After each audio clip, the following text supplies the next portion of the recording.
What's up? Colby Sharp, 5th grade teacher in Michigan. Welcome to my channel where we try to help kids fall in love with reading.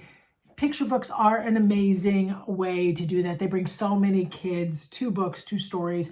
And today I'm going to be talking about my 5 favorite 2022 fiction picture books. These are the books that I am nominating for the Nerdy Book Club Awards. Be sure to check out nerdybookclub.com to see all the awesome books that win awards. Those books are announced, I think, starting December 26th through January 2nd or 3rd.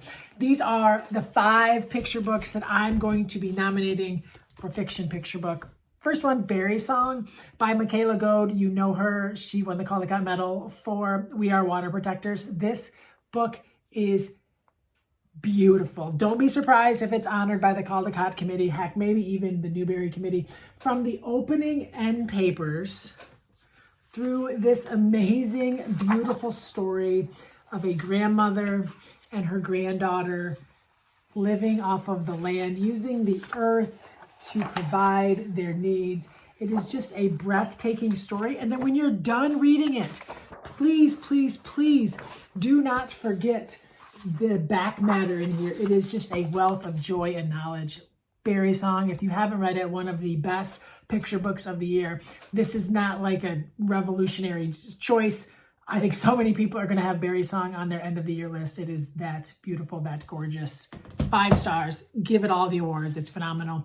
Next up is a debut creator, Young Vo. I think I said that correctly. This is a book, Gibberish. It is about a child who comes to a new land across the ocean through a plane to bus to eventually get where he is going to live. And what I love is the use of colors and also how the characters that he doesn't know and that don't speak the same language as him are drawn like cartoons. And then check out his first moment in school. You can even see the dialogue here, how it's written, the gibberish. I'm not going to show you any more of the book. You have to see it. You have to see as he begins to feel more comfortable, as he begins to understand others, as he gets a friend and the impact that has on him. It's a amazing book to read aloud to kids. It's fascinating to see what they take out of it, how they respond, how they react, especially so many of my readers who've lived in a small community for most of their lives, for them to see what it's like for someone coming from a faraway land, speaking a different language, what it's like for that child. It's awesome. Check out Gibberish if you haven't. Maybe this is one you haven't read. It's your lucky day. All right, next up, Farmhouse. I don't see how it's possible that the Caldecott Committee doesn't honor this book. At least at the bare minimum with an honor. I know we're not supposed to talk about the awards like that and that sort of thing, but I just cannot imagine a bunch of book-loving people sitting in a room and not finding this book distinguished. It's so brilliant. It's so beautiful. The art is unlike anything I have ever seen. The detail, just everything about this book, even you just feel the cover, feel the depth, the case, seriously, I don't feel worthy to talk about this book. This book feels so much more brilliant than I could ever even begin to understand as just a dude teaching 5th grade in a small town in Michigan. But this book, friends, is special.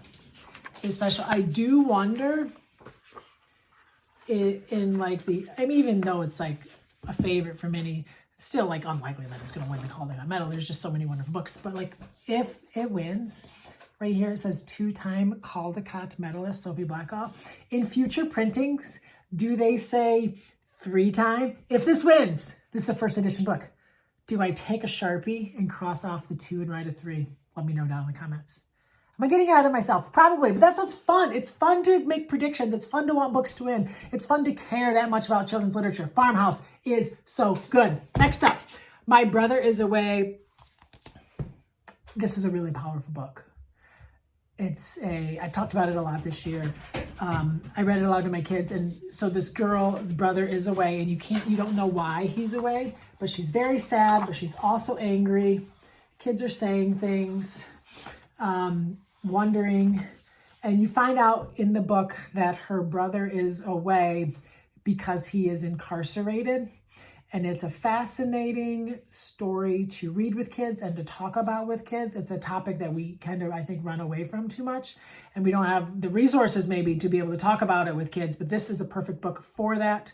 Chances are a loved one that you know, someone that you've known, has been incarcerated at some point, and there are kids that are left behind. There are kids that are hurting. There are kids that are confused. There are kids in our classrooms that feel different and need books like this and need to have conversations about these topics. And what a beautiful book, the way that this girl wrestles with her feelings and what's going on in her heart and her mind. It's a must read. You have to read it. Check it out. My brother is away. Oh, it's so good. So good. And finally, John's Turn, which is my favorite 2022 picture book to read aloud to kids. I find it fascinating to see their reaction. So John goes to a school where they have these assemblies on Friday, and like they do all these announcements and different things. But then at the end, if there's time, a kid gets a chance to share their talent. Maybe your talent is playing an instrument. Maybe your talent is telling jokes, whatever your talent is. And John's talent is dancing.